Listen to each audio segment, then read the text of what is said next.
हाय, mother child care में आपका स्वागत है। प्रेगनेंसी में किसी किसी का जो है सेक्सुअल डिजायर बहुत कम होती है, शारीरिक संबंध बनाने की जो इच्छा है बहुत कम होती है या फिर बिल्कुल नहीं होती है। किसी किसी के इसके अपोजिट होते हैं, उनकी सेक्सुअल डिजायर बढ़ जाती है, उनका बहुत ज़्यादा जो है रिलेशन बनाने का मन करता है, वो कंट्रोल बिल्कुल नहीं कर पाते हैं। तो वो सोचते हैं कि पहले हमारे साथ ऐसा कभी नहीं होता था, अब हमारे साथ ऐसा क्यों हो रहा है, क्या कोई परेशानी वाली बात तो नहीं है। तो इस वीडियो के माध्यम से हम जानते हैं। सबसे पहले हम जानते हैं कि रीजन क्या है ऐसा। तो प्रेगनेंसी में दो हार्मोन जो है मेन होते हैं, एक होता है एस्ट्रोजन, दूसरा होता है प्रोजेस्टेरोन, जो आपकी पूरी प्रेगनेंसी में फ्लैक्चुएट होते रहते हैं, यानी उतार चढ़ाव इन हार्मोन्स का होता रहता है। तो इस वजह से आपकी जो सेक्सुअल लाइफ है वो प्रभावित होती है। शुरुआती 3 महीनों में हो सकता है कि आपका जो सेक्सुअल डिजायर है वो आपको कम महसूस हो या फिर बिल्कुल महसूस ना हो।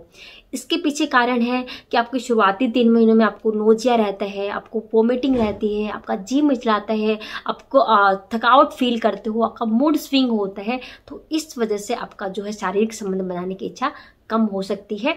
तो ये बिल्कुल नॉर्मल बात है, तो पैनिक ना हो, ये भी एक प्रेगनेंसी का सामान्य सिम्टम माना जाता है। अब हम बात करते हैं जिनकी सेक्सुअल इच्छा ज़्यादा जागृत होती है। वो मोस्टली होता है कि आपका सेकेंड ट्राइमेस्टर में या फिर थर्ड ट्राइमेस्टर में, क्योंकि उस टाइम नोजिया वोमिटिंग वगैरह आपका जो है बिल्कुल ख़त्म हो चुका होता है। आपकी जैसे जैसे प्रेगनेंसी बढ़ती है वैसे वैसे आपका ब्रेस्ट का साइज बढ़ता है और आपकी ब्रेस्ट ज़्यादा संवेदनशील हो जाती है। वैसे ही आपका जो नीचे का पेल्विक एरिया है, आपका प्राइवेट पार्ट वाला एरिया है, उसमें ब्लड फ्लो बढ़ जाता है, इसलिए वहाँ की जो स्किन है वो भी ज़्यादा संवेदनशील हो जाती है। तो इस वजह से आपको ज़्यादा शारीरिक संबंध बनाने की इच्छा जागृत होती है।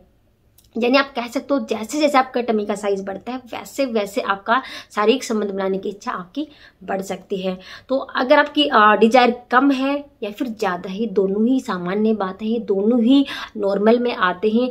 अगर आपकी इच्छा ज़्यादा हो रही है, अगर आपकी प्रेगनेंसी बिल्कुल नॉर्मल है, कोई दिक्कत नहीं है, तो आप बिल्कुल रिलेशन बना सकते हो, बच्चे को कोई नुकसान नहीं है, इवन आपको आपके बच्चे को फ़ायदा ही इससे मिलता है।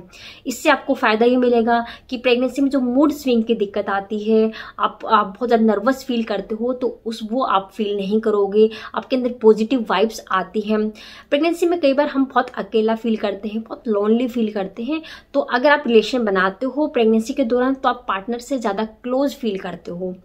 तो एक रिसर्च जो थी जिसमें पता चला था जो लेडीज़ प्रेगनेंसी में लास्ट के महीनों में यानी 8वें 9वें महीने में फिजिकल रिलेशन बनाती हैं, तो उस टाइम जो है रिलेशन बनाते समय एक हार्मोन रिलीज होता है जो आपके यूट्रस में कॉन्ट्रैक्शन लाता है, जो लेबर पेन लेके आता है। तो 9वें महीने में रिलेशन बनाने से आपकी कॉन्ट्रैक्शन जल्दी आते हैं, आपको लेबर पेन शुरू होते हैं, जिससे आपकी नॉर्मल डिलीवरी की जो संभावना है काफ़ी ज़्यादा बढ़ जाती है। तो ये थी आज की वीडियो। अगर आपको वीडियो पसंद आई हो तो प्लीज़ लाइक जरूर करना, चैनल पर नए हो तो सब्सक्राइब करना बिल्कुल मत भूलना। नेक्स्ट वीडियो मिलते हैं, तब तक के लिए बाय बाय।